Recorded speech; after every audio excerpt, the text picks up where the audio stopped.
I knew something was off the second I stepped into the lobby and the receptionist wouldn't meet my eyes. And I mean wouldn't, like her pupils were magnetically glued to a crack in the marble floor. I hadn't even set my purse down when an Outlook ping hit my phone. Urgent performance review.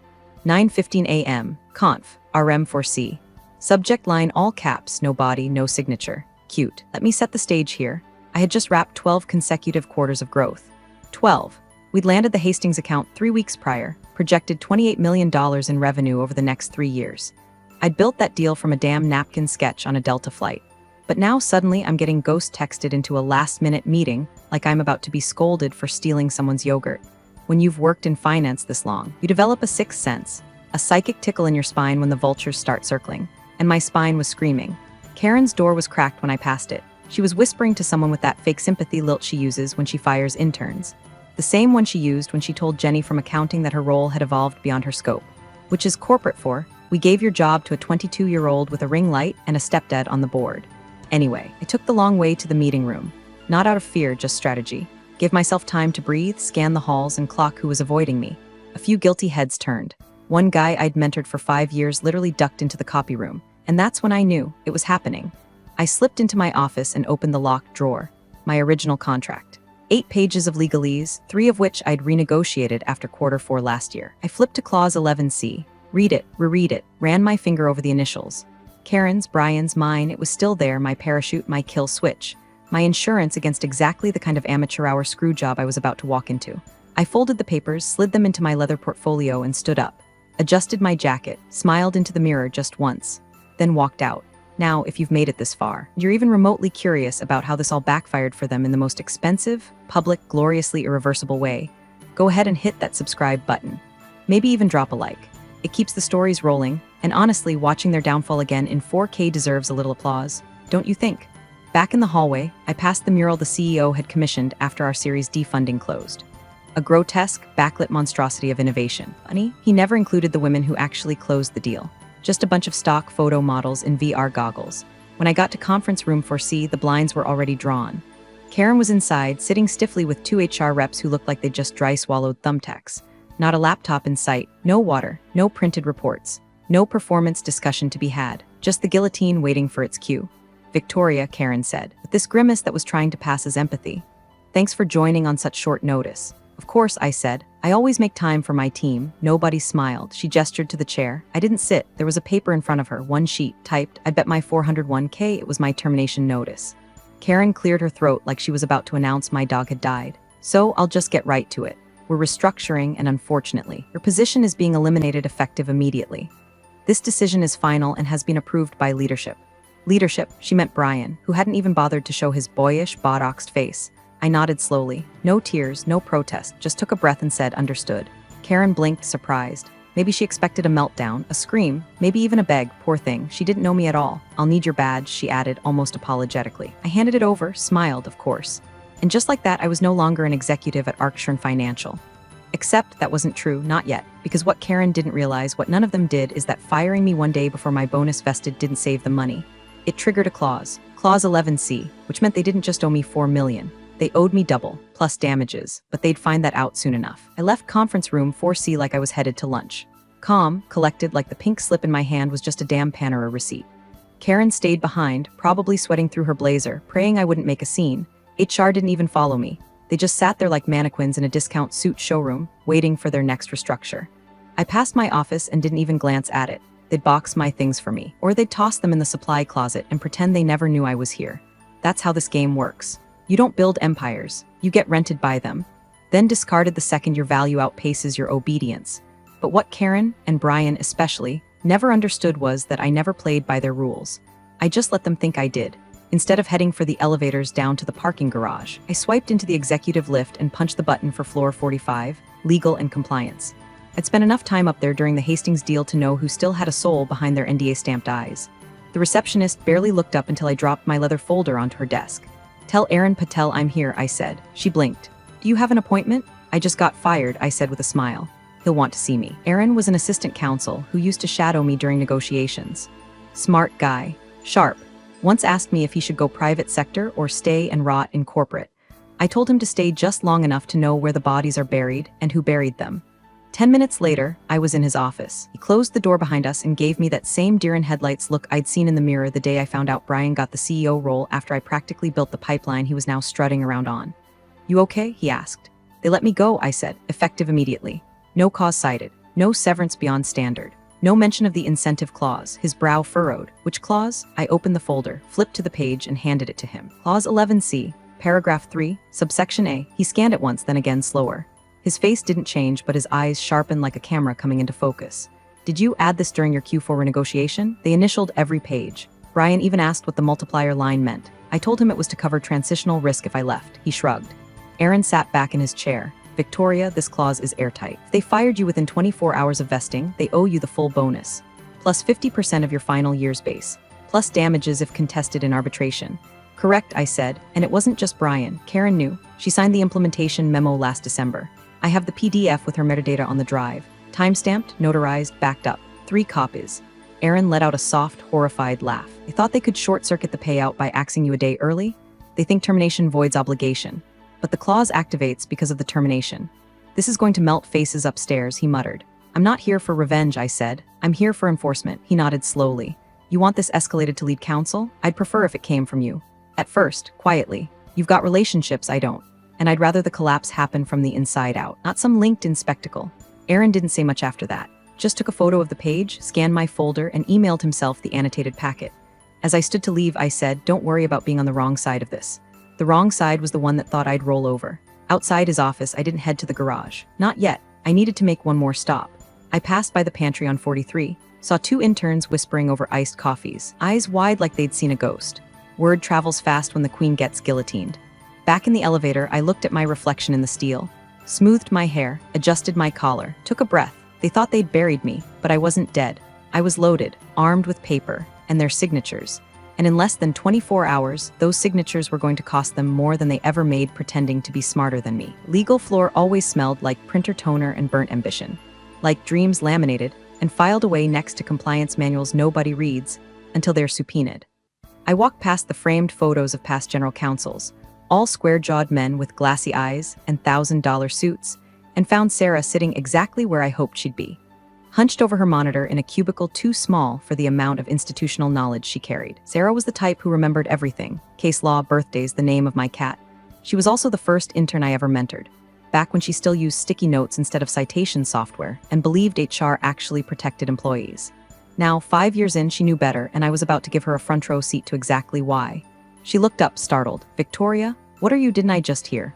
"You did," I said, handing her the folder. Clause 11C, annotated. Original contract, addendums, signature metadata, arbitration triggers. Also includes 3 backup references to the equity schedule Brian approved in Q4. She blinked. "Wait, are you?" "Terminated, effective immediately. No cause cited, 1 day before vesting. Clock resets as of noon today." Sarah opened the folder slowly like it might detonate. "Did Karen sign off on this?" She did. Page 6 of the implementation memo. DocuSign from her iPad, timestamps in the margin. Jesus. Clause activates upon involuntary termination without cause within 24 hours of any major equity event, including scheduled vesting. I didn't hide it, I highlighted it. Brian laughed and said, "Only lawyers read the fine print." Sarah was already on page 3 when she stopped, blinked, read the paragraph again, then again slower. Her mouth opened like she was about to speak. But the words got lost somewhere between her gut and her ethics. This clause, yes, I said, triggers an accelerated payout equal to 2x the equity value, plus base, plus benefits continuation, plus indemnity provisions if they try to stonewall.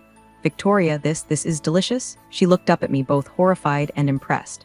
They thought they were being clever. They thought I wouldn't notice a last-minute firing with no severance discussion, no legal presence, no memo from compliance. They thought wrong. Sarah glanced toward the hallway. "Does Aaron know?" "He does. He's escalating to lead counsel, quietly.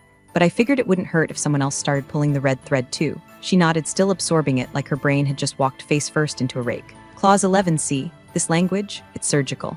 I wrote it while recovering from pneumonia. Signed it in a hospital gown with Roman 4 in my arm. That's how far ahead I was playing. She shook her head, grinning despite herself. "Might want to run this up the ladder," she said, holding the folder like it was radioactive. I leaned in a little closer. "Sarah, this is one of those moments that defines you. You can flag it and pretend it's someone else's problem, or you can own it. Be the one who saw the fire coming and sounded the alarm." She didn't speak, but I saw the resolve slide into her posture like a metal rod. "I'll take it to Meredith," she said. "Right now, good." As I turned to leave, she asked, "What if they try to bury it?" "They can try," I said.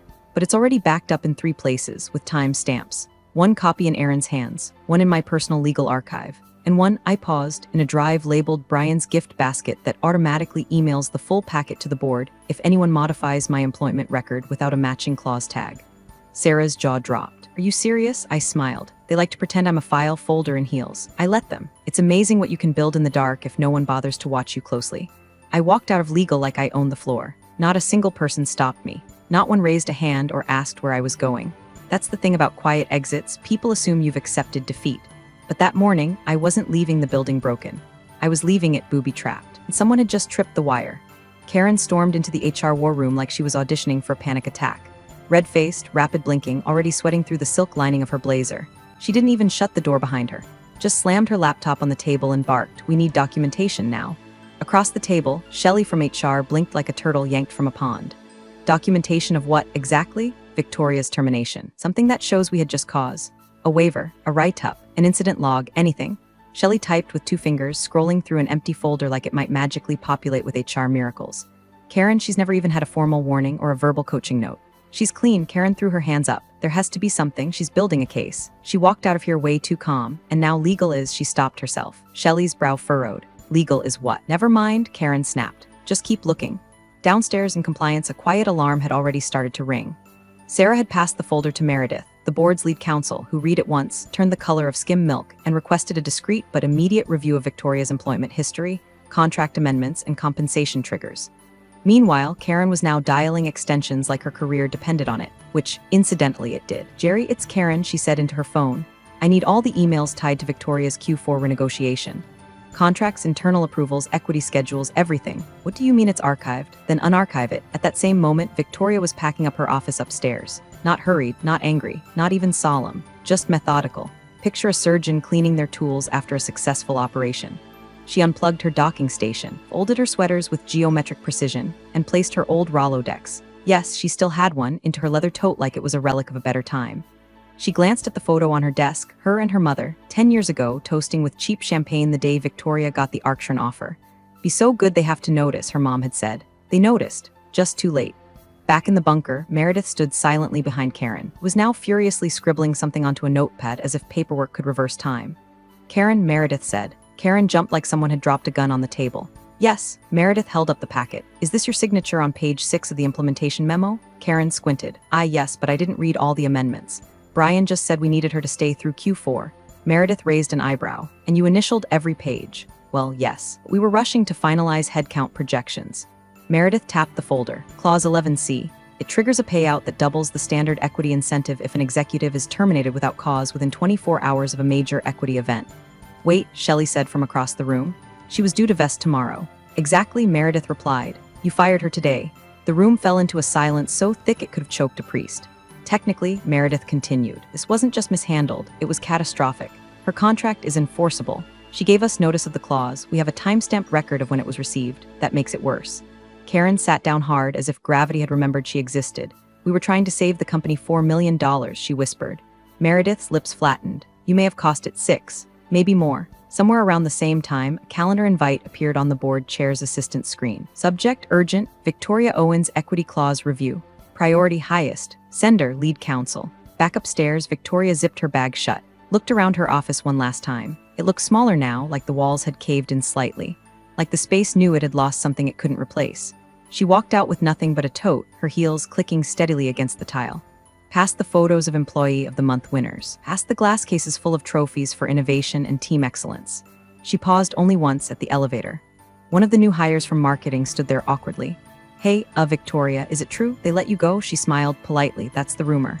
But you like you were the department," she shrugged. "Then I guess they're about to find out what life's like without it." Ding, the elevator opened. She stepped inside, turned, and just before the doors closed, she added, "If anyone asks, tell them to read Clause 11C. Then she vanished, and the real unraveling began. Victoria was sitting at a quiet corner table in a cafe 4 blocks from Arctron headquarters, one of those third-wave places where the chairs were reclaimed wood, and the coffee came with a paragraph about its origin story. She wasn't there for ambience. She was there for the Wi-Fi, the line of sight to the front door, and the peace of watching rich tech guys panic through Bluetooth headsets. She sipped slowly, checked her phone, and there it was. From Meredith Liu, lead board counsel subject. Clause 11C acknowledged time, 10:41 a.m. Victoria. We are currently reviewing your termination file and contract Clause 11C. Your annotated documentation has been received. Timestamp confirms delivery. Will advise shortly. No apology, no flattery, just cold. Clipped legalese, the kind that meant they'd realized she hadn't been bluffing. She smiled, then opened her encrypted backup app. 3 versions of her contract sat there, as pristine as the day they were scanned. Every page annotated, every signature clean. Every single initial from Brian, Karen, and 2 members of the compensation committee logged, timestamped, and filed, complete with location metadata. She even had a screen recording of the Zoom meeting where the final equity plan was approved, complete with Brian sipping rosé and saying, yeah, whatever legal wants, just get her to stay through year-end.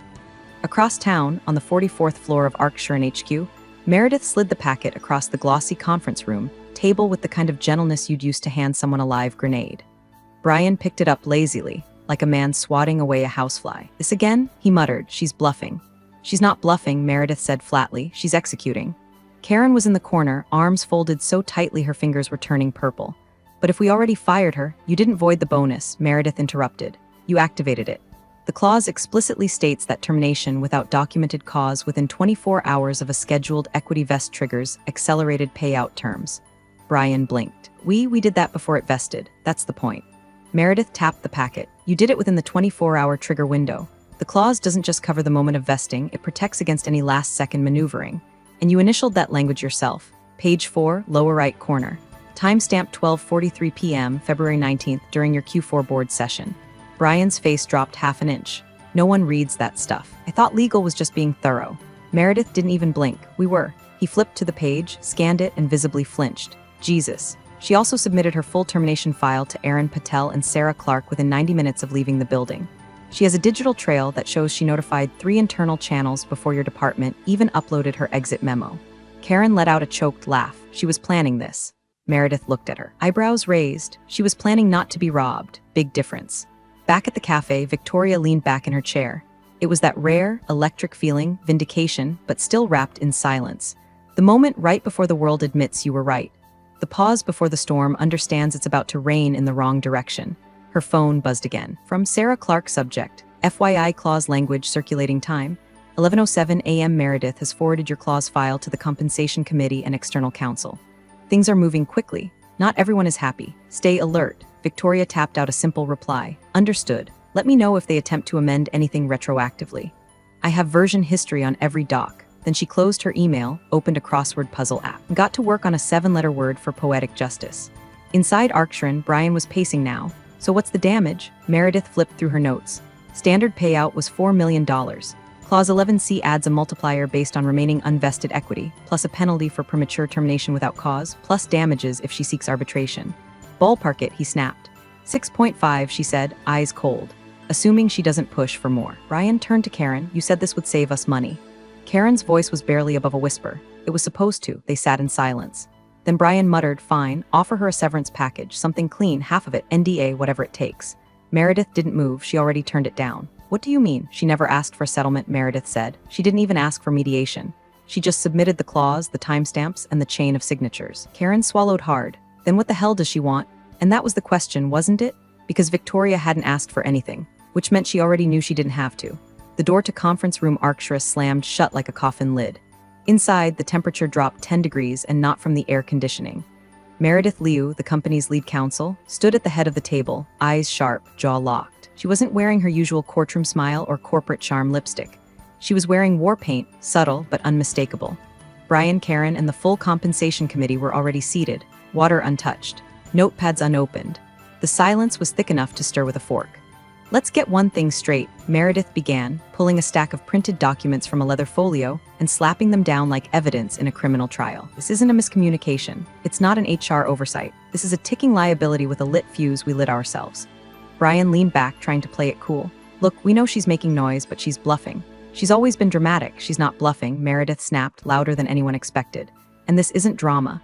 This is contractual suicide. She opened the folder and pulled out a single page, sliding it across the table to Karen. Page 6 of the Q4 amendment. Your signature. Karen didn't even look. I didn't read every line. You initialed every line, Meredith cut in. And so did Brian. You both signed off on Clause 11C, including the activation multiplier language, the vesting window clause, and the constructive termination trigger.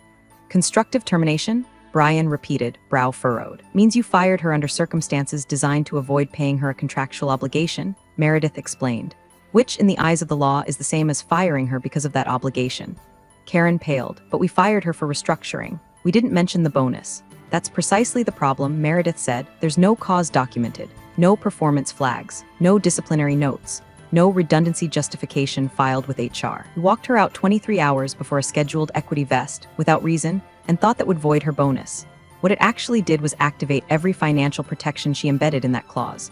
She turned to the rest of the room now. Gentlemen, ladies, this was not just a poor decision. This was a $6.5 million trigger wrapped in arrogance and fired like a starter's pistol. One of the committee members cleared his throat. Is this enforceable? Beyond enforceable, Meredith said. She has timestamps, backups, email trails, and metadata. Her termination was filed internally 37 minutes after she submitted her clause to legal and compliance. That creates the impression, legally and publicly, of retaliation. Brian muttered something under his breath and pushed his chair back like he was about to walk out. Meredith raised her voice. Sit down. He froze. He'd never heard her speak to him like that before. Meredith walked slowly to the touchscreen at the head of the table, tapped in a command, and brought up a document on the 80-inch display. The original equity agreement. Scanned, digitally signed. She zoomed in. Clause 11C, in the event of involuntary or constructive termination within 24 hours preceding a scheduled equity vesting event, the subject shall be entitled to full vesting acceleration, immediate payout at current market value, and additional compensation calculated at 1.5x base salary. Arbitration shall be waived at the employee's sole discretion. A silence fell so loud it roared. Who the hell approved that clause? Someone whispered. Meredith tapped again. A signature line filled the screen. Board Chair Lawrence Drayton. The room let out a collective groan. Brian's eyes went wide. Wait, Lawrence signed that? He did, Meredith said, back in 2019, before we'd closed Series B. Victoria wrote the clause as retention insurance. Lawrence agreed it was fair given her role in structuring our early compliance infrastructure. It sat untouched for 3 years, and now it's about to cost us the GDP of a small nation. Karen, barely above a whisper, why didn't we catch it? Meredith's voice dropped to a deadly calm. Because you never read the fine print. You were too focused on headlines and handshakes. Meanwhile, Victoria was writing her escape plan in plain sight. In ink, with your initials. The committee shifted uneasily. Someone finally dared to ask, is there a fix? Meredith shook her head. No clean one. If we try to settle now, it'll signal guilt. If we go to court, we'll lose. If we stall, she can escalate to the board. If we try to retroactively justify the firing, she's got version control data on every document, including yours, Brian, locked in her personal legal archive. She's been 10 steps ahead since the moment she handed you her badge. Brian slumped back in his chair. What does she want? Meredith stared at him. She doesn't want anything. That's the part you still don't get. She doesn't need anything. She already won. The call came in just after noon, while Victoria was sitting alone in the rooftop garden of her condo building. Her phone buzzed once, then again. She didn't recognize the number. She knew who it was before she even touched the screen. There was a specific flavor of corporate panic that only came from the upper echelons, the kind that vibrated through glass and steel and bonus structures. She answered on the second ring, calm as ever. Victoria Owens, she said, sipping her tea. Victoria, the voice said, cool and composed, but just slightly frayed around the edges. It's David Halpern. From the board, she smiled faintly. Halpern had once offered her a position at a rival firm, directly, discreetly, and with enough zeros to make her pause. He'd always had a decent radar for where the real power lived in a company, and she suspected that's exactly what prompted this call. David, she said warmly. To what do I owe the pleasure? I'll get to it, he said. Did you intend to trigger Clause 11C? She didn't even blink. They terminated me. I just made sure I left a paper trail. A silence, thick and thoughtful, she let it hang. I've read the clause, he said finally. The annotations, your timestamps. Frankly, it's one of the cleanest risk shields I've ever seen embedded in an incentive package. I had good mentors, she said, some of them on your board. He chuckled under his breath, not joy. Admiration edged with dread. Brian still insisting it was an oversight. I'm sure he is. Karen's claiming she never understood the multiplier. She understood enough to sign it twice and push it through without review, Victoria replied. That memo she sent on December 14th? I flagged the language in bold, underlined. Her initials are on the margin. Timestamped. Metadata intact. Christ, David muttered. Another pause, then a different voice entered the background. Muffled but urgent. David, she didn't just trigger the payout. There's a secondary multiplier tied to the equity value ratio. Just recalculated it. Victoria waited, listening to the scramble like it was symphony. 6.4 million, the voice said. Possibly more, depending on the market value recalibration at the time of termination. David came back on. Our CFO just confirmed what legal was afraid of. Because of the clause's reference to unvested equity and the 1.5x multiplier, your payout is actually above 6 million. Victoria didn't respond immediately. She was watching a pigeon pace along the railing like it was conducting a board meeting of its own. David, she said calmly, you're not calling to debate the payout. You're calling to assess the fallout. I'm calling, he admitted, because Karen is about to be thrown to the wolves and Brian's pretending he can't hear the howling. Meredith wants to settle, but you haven't made a move. No counteroffer, no statement, no lawyer. Why? Victoria leaned back in her chair. Because I don't need to. I played this by the book. I wrote the book. They just forgot I never stopped editing it. David exhaled long and low. They'll ask for arbitration. They can request it, she replied. The clause gives me sole discretion to decline. Litigation, she shrugged. They'll lose, the documentation's airtight, and they know it.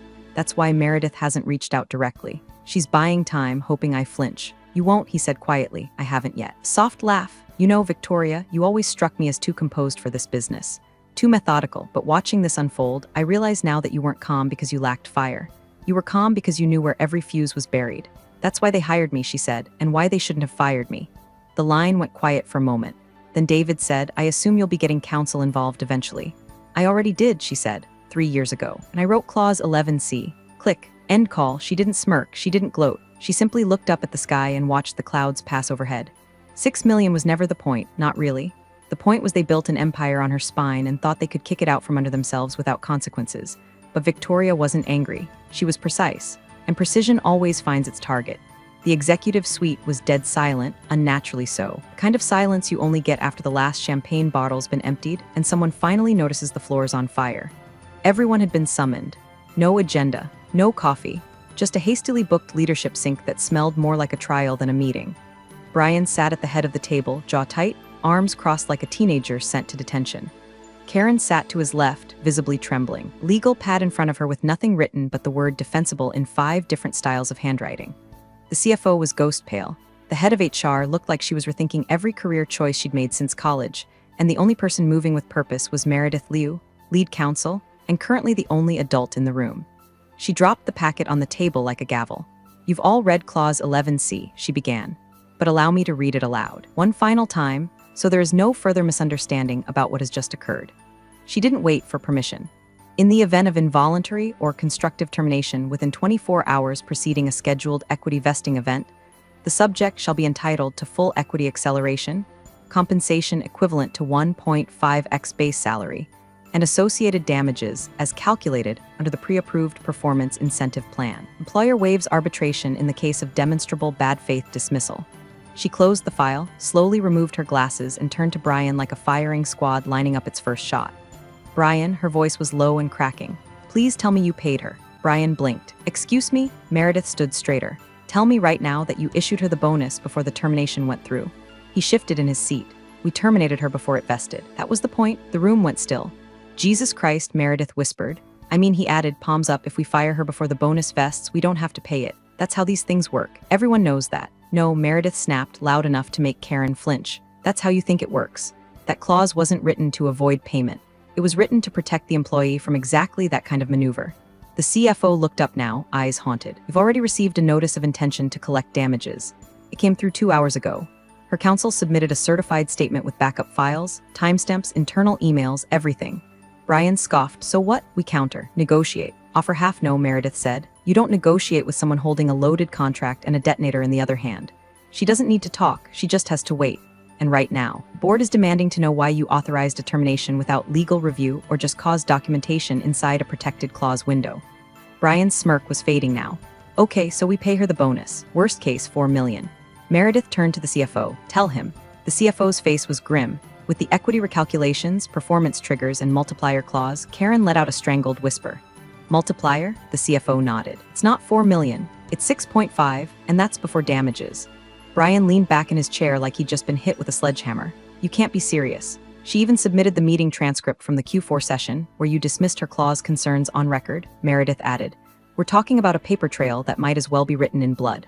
Brian looked around, suddenly aware that no one was coming to his defense. The VP of Operations cleared his throat. So what happens now? Meredith took a long, slow breath. Now, the board reviews the breach. They'll likely force a full payout to Victoria and issue a vote on restitution. If they deem it malicious, she turned to Brian, staring straight into his soul. They'll hold you personally liable. Karen looked like she might throw up. HR began quietly packing her things. The CFO rubbed his temples like he was trying to press reality out of his skull.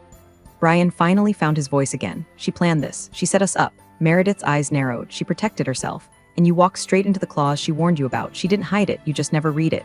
Silence fell again, colder this time. Heavier. The kind of silence you feel in your teeth. Then the board's secretary opened the door, hesitant, eyes wide. Apologies. She said, the chair is requesting your presence, all of you. Immediately, Meredith didn't move. She turned to Brian one last time. This wasn't a mistake. It was a masterclass, and you failed every test. Then she stood, gathered the contract packet, and walked out without waiting for him. Brian didn't move. Karen didn't breathe. The wolves were no longer howling. They were inside the building.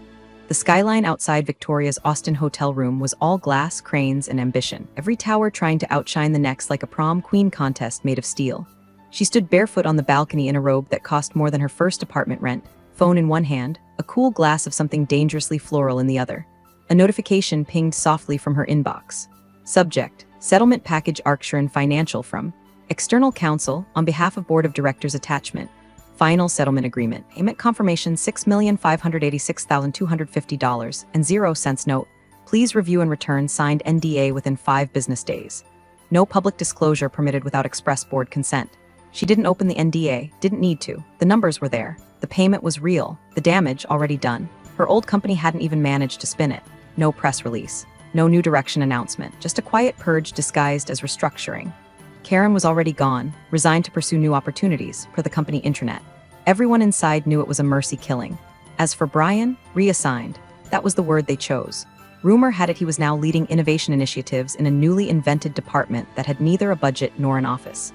Last week, one of her old team members leaked a photo of his new title badge. Read Executive Liaison, Internal Alignment. Translation: exiled without ceremony. Victoria didn't return any of the voicemails, not Meredith's, not Sarah's, not even David Halpern's last-minute olive branch offer to connect her with some advisory boards. She didn't need their handshakes. She already had their signatures. And she was busy. Busy meeting with the executive team at Westridge Capital, who flew her in after hearing whispers about how she sank a CEO with a single clause.